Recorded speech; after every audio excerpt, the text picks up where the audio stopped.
రెండు తెలుగు రాష్ట్రాల్లో folk singer Mangli ఇప్పుడు హాట్ టాపిక్ అయింది. మంగ్లీ పుట్టినరోజు వేడుకలు సంచలనంగా మారాయి.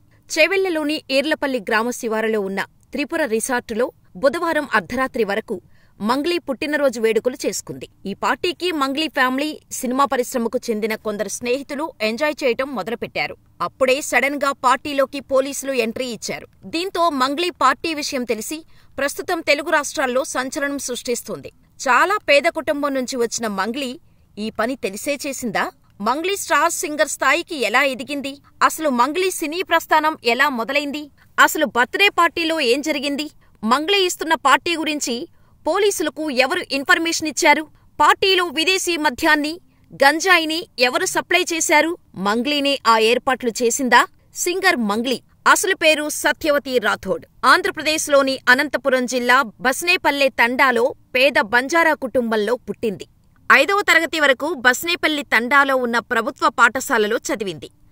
ఆ తర్వాత గుత్తిలోని గర్ల్స్ హైస్కూల్లో 5 నుంచి 10వ తరగతి వరకు చదివింది.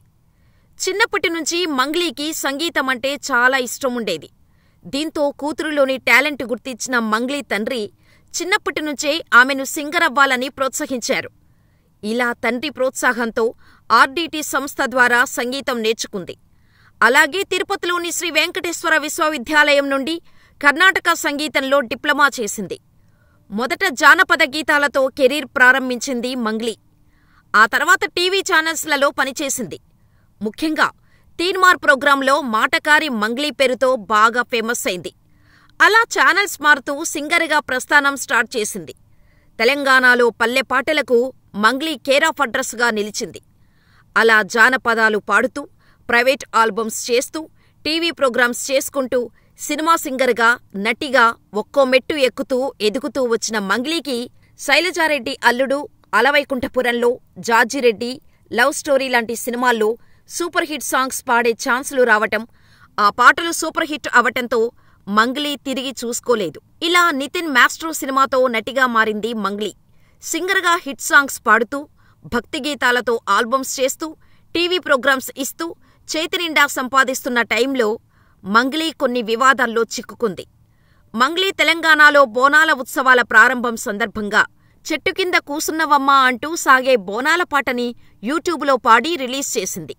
పాటను విన్న వారందరూ చాలా వరకు సూపర్ అనడమే కాదు, ఈ పాట ట్రెండింగ్లో నిలిచింది కూడా. అయినప్పటికీ కొందరు మంగ్లీ పాడిన పాటను వ్యతిరేకించారు. అమ్మవారిపై వాడిన కొన్ని పదాలు ఇందుకు కారణమయ్యాయి. బోనాలు తెలంగాణ సంస్కృతికి ప్రతీక. అలాంటిది అమ్మవారిని ఇలా అంటారా? ఆదిదేవతను మొక్కినట్టు లేదు, తిడుతున్నట్టుంది అంటూ పెద్ద వివాదంలోనే మంగ్లీ చిక్కుకుంది.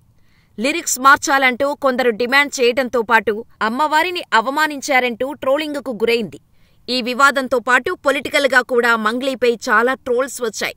వైసీపీ టైంలో జగన్ను కలవటం, జగన్ కోసం వైసీపీ కోసం పాటను పాడటమే కాక పార్టీ తరపున ప్రచారం చేయటంతో వివాదాల్లో చిక్కుకుంది మంగ్లీ. ఈ ఎఫెక్టుతో సినిమా అవకాశాలు కూడా కోల్పోయింది. 2024 ఎన్నికల్లో కూటమి ప్రభుత్వం విజయం సాధించిన తర్వాత టీడీపీ నేత సెంట్రల్ మినిస్టర్ రామ్మోహన్ నాయుడుతో కలిసి అరసవల్లి సూర్యభగవానుడి ఆలయాన్ని సందర్శించటంతో మరోసారి ట్రోల్స్కి, విమర్శలకు గురైంది. ఇలా మంగ్లీపై విమర్శలు పెరగటం, ఈ వివాదాలన్నిటిపై స్పందిస్తూ మంగ్లీ ఓ బహిరంగ లేఖ విడుదల చేసింది. ఈ లేఖలో 2019 ఎన్నికలకు ముందు వైసీపీకి పాటలు పాడిన మాట వాస్తవమేనన్న మంగ్లీ 2 నియోజకవర్గాల్లో ప్రచారం చేసినట్టు ఒప్పుకుంది. వైసీపీతో పాటు బీజేపీ, బీఆర్ఎస్ ఇలా దాదాపు అన్ని పార్టీల నేతలకు పాటలు పాడినట్టు మంగ్లీ గుర్తు చేసింది. అయితే అప్పటికే తనపై వైసీపీ ముద్ర వేశారని, దాంతో మిగతా పార్టీలకు దూరమయ్యానని, దీంతో సినిమాలో పాటలు పాడే అవకాశాలు కోల్పోయానని, ఈ కారణాలతోనే 2024లో రాజకీయ పార్టీలకు పాటలు పాడకూడదని నిర్ణయించుకొని కొన్ని పార్టీలు పాడమని తన వద్దకు వచ్చినా తిరస్కరించానని, అటువంటి తనపై ఒక రాజకీయ పార్టీ ముద్ర వేసి ఆరోపణలు చేయటం అన్యాయమంటూ ఆవేదన వ్యక్తం చేసింది మంగ్లీ.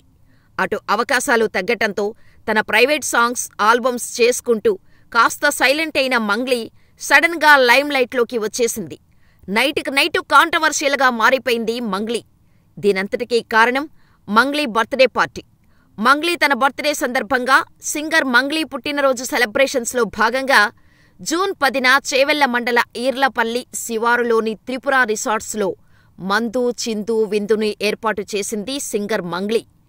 ఈ పార్టీలో తాగి తందనాలు ఆడుతూ పెద్ద ఎత్తున డీజే సౌండ్స్తో అర్ధరాత్రి దాటిన తర్వాత కూడా రచ్చరచ్చ చేయటంతో స్థానికులు పోలీసులకు సమాచారమిచ్చారు.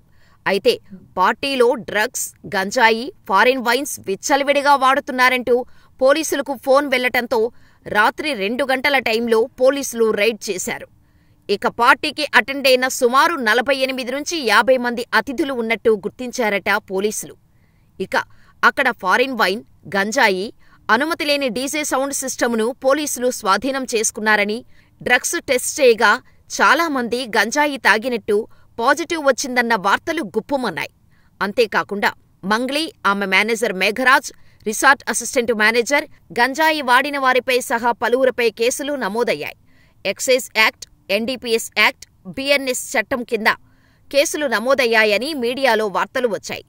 దీంతో మంగ్లీపై సోషల్ మీడియాలో ఫుల్ ట్రోల్ అవుతోంది.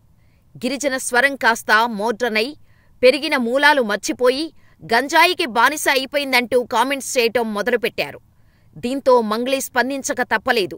తన birthday party purely family party అని వీడియో రిలీజ్ చేసింది. తను కానీ తన ఫ్యామిలీ మెంబర్స్ కానీ ఎవరూ డ్రగ్స్ తీసుకోలేదని, ఒక వ్యక్తికి పాజిటివ్ అని చెబుతున్నారు కానీ ఈ పార్టీ కంటే 2 రోజుల ముందే అతను గంజాయి వాడినట్టు చెప్పారని స్పష్టం చేసింది మంగ్లీ.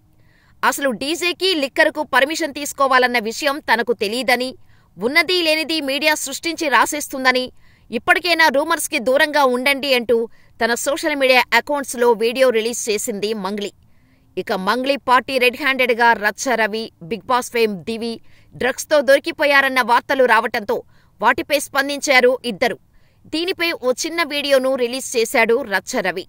నేను మీ అందరికీ చెప్పేదేంటంటే, ఇండస్ట్రీ మొత్తానికి నేను ఒక్కన్నే రచ్చ రవిని. నాలా ఇంకొకడు లేడు, రాడు. అక్కడున్న రచ్చ రవి నేను కాదు. అతనెవరో నాకు తెలీదు. అర్థం చేసుకుంటారని ఈ వీడియో రిలీజ్ చేస్తున్నాను. నేను తాగను, తాగబోను, నాకు తెలవదు. దయచేసి అర్థం చేసుకోండి అంటూ ఎవరైతే తనపై తప్పుడు వార్తల్ని ప్రచారం చేశారో ఆ 2 ఛానల్స్ని ట్యాగ్ చేస్తూ వీడియో రిలీజ్ చేశాడు రచ్చ రవి. ఇక దివి మాట్లాడుతూ తనకు మంగ్లీ ఫ్రెండ్ కావటంతో పార్టీకి వెళ్లానని, అంతే తప్ప తాను అక్కడ తాగలేదని, ఉన్నవీ లేనివి చెప్పకండి అంటూ ఫైర్ అయింది దివి. అందరికీ నమస్కారం. నిన్న ఏదైతే నా బర్త్డే పార్టీ జరిగిందో ఒక చిన్న ఇంట్లో పార్టీ లాగా, ఒక ఫ్యామిలీ ఫంక్షన్ లాగా జరుపుకోవాలన్న ఒక ఉద్దేశంతో ఆ రిసార్ట్లో మా అమ్మా నాన్నల కోరిక మేరకు మా అమ్మా నాన్నలతో కలిసి, మా ఫ్యామిలీ మెంబర్స్తో కలిసి నేను జరుపుకోవడం జరిగింది.